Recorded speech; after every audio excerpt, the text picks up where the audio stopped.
and welcome or welcome back. I have two stories that I'd like to share with you today. They're both from about a year apart from each other, but once I start talking, you'll understand why I'm choosing to tell them together. Please stick around for the end because I have some context that I would like to give around these stories. And just reassuring messages, because this one does get a little dark. So I'm just going to throw a quick trigger warning up, and we'll get right into it.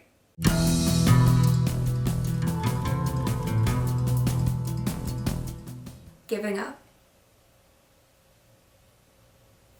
It's after midnight, but I can't sleep. The pain is too much. It's everywhere. Deep mental pain. I don't know why I hurt so badly. I want it to stop. I need it to stop. I just want to be done. I want to just lie down and give up and just exist. Just be. I can't. I wanted to make it to the 27 club. I can't even stay alive that long. I'm in so much pain. I'm a failure, even in my death. It'd be easier if I hated everything. At least then I'd have anger to motivate me. Instead, I'm apathetic, completely and totally bored on an existential level. I want to sink into sleep and never wake up, but I can't even fucking fall asleep at night anymore. I can't do this. I can't keep pretending to be okay every day, just toiling away at bullshit, stupid bullshit. It's all so pointless. Why are we all doing this? I just want to walk away and never come back. Maybe I can starve myself to death. Then Mom won't know that it's what I wanted. A cyclist we met last week said he was riding his bike all the way to California. I don't like biking. I could start walking and just not take care of myself. Eventually my body will fall apart and I can be free. I don't like being trapped in this body. It doesn't feel like mine. I don't feel at home in it. There's something wrong. I still can't feel my arms sometimes. When I touch them, I feel the sensation, but feel hollow inside. When I take my hand away, I lose track of where my forearm even went. Sometimes I feel the cancer spreading in my legs, spreading up. It's going to reach my brain someday. I tried explaining it to my friend, but I just don't really understand. I just know that there's something poisonous inside my body. I can feel it. It spreads and it claims and it takes away my sense of feeling. I sob. I grieve. I am done.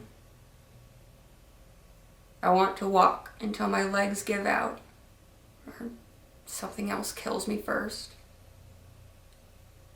I open a new browser tab and type "walk to California from Washington" into the search bar.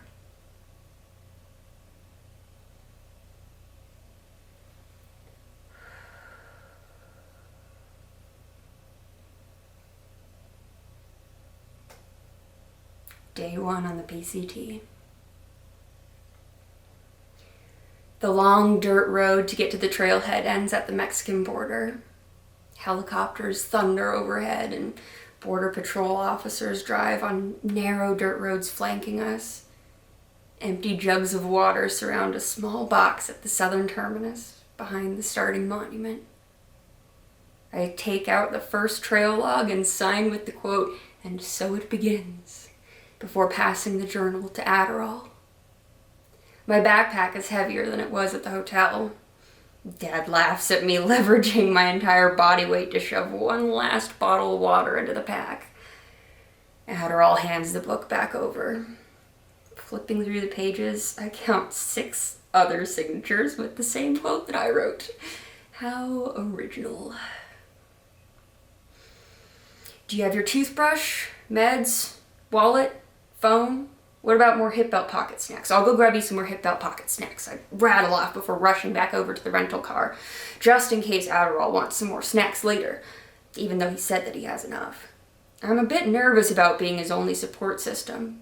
I know his forgetfulness is because of his ADHD, but I think if he took his medication more regularly, he might not struggle with it so much. I need to remind him to take it tomorrow morning. I know he's more likely to forget since we're in a new environment. I make a quick note in my phone and set an alarm. I hug Dad goodbye, and he reminds me that it's not too late to change my mind. He can come pick me up when I'm ready to quit. Time moves. That's the only thing you can't change, he says. I chuckle through my tears and look away. There's no way I'm turning back now. I'd be a fucking failure if I gave up now. Worthless piece of shit. Fucking. We heave our packs onto our shoulders and wave goodbye to Dad. I start crying again around the 1/4-mile mark and the 1/2-mile mark. And the first time we take a break, a full 1.5 miles into the PCT. Wow. What a loser. I hope a snake bites me in my sleep tonight. There's no way I can do this. What on earth was I thinking? I sob as tears stream down my face. I can't go home now, but I can't do this either. I pull out my phone and check for cell service. Maybe I should just call Dad now and go home. What would I say? I would have to see that smug look on his face when he picks me up. That, "What the hell were you thinking, kid?" Look. I can't stand that look. I feel so small.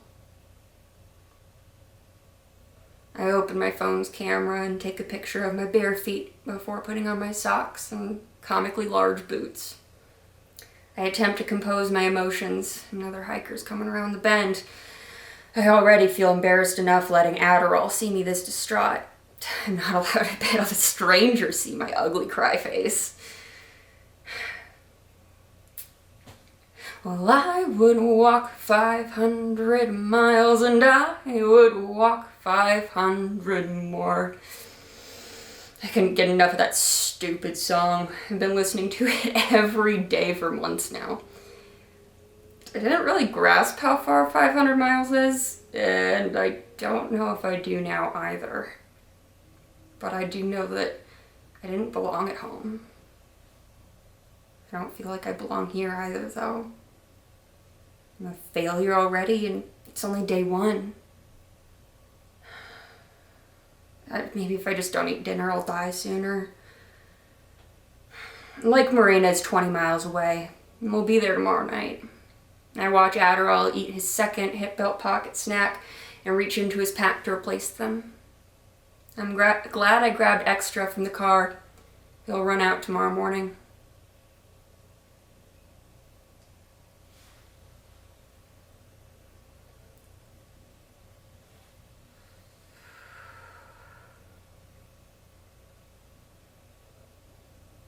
Thanks for following along. Thanks for listening. I am in a much better place now.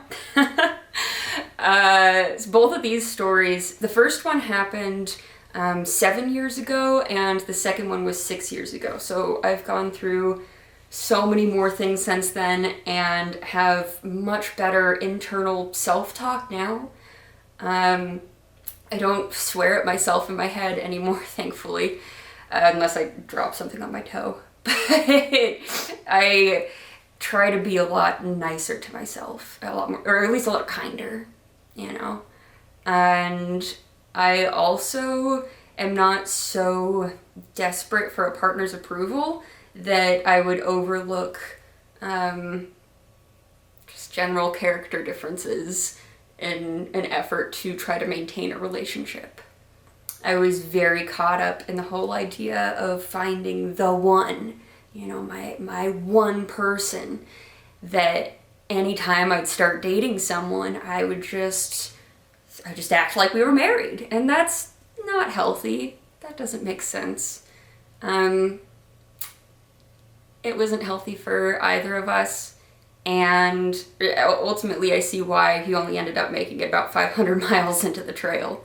So that's a story for another time, and we'll talk all about Adderall too.